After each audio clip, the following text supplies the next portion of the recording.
Okay, Sefa. Do you know Urdu alphabets? Yes. Okay, start.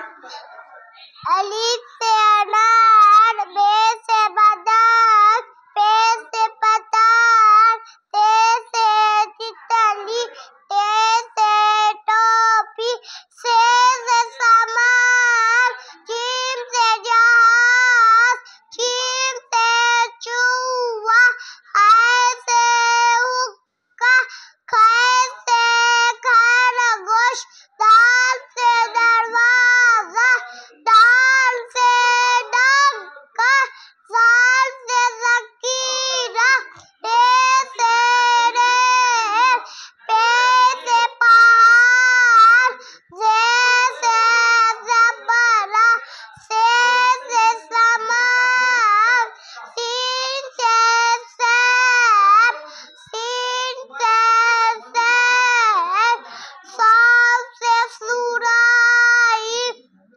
साफ से ज़ईफ़, तोइन से तोता, ज़ोइन से ज़रूफ़, आइन से ऐरक, गैन से गुब्बारा, फे से फव्वारा, काफ से कंदील, काफ से कबूतर, गाफ से गाजर, लाम से लड्डू, मीम से मोर, नून से नल, वाव से वज़ू, हाय से हाथी, तो चश्मी है हमजा या।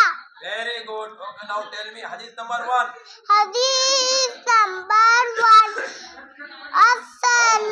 As-salamatu bati yam moruska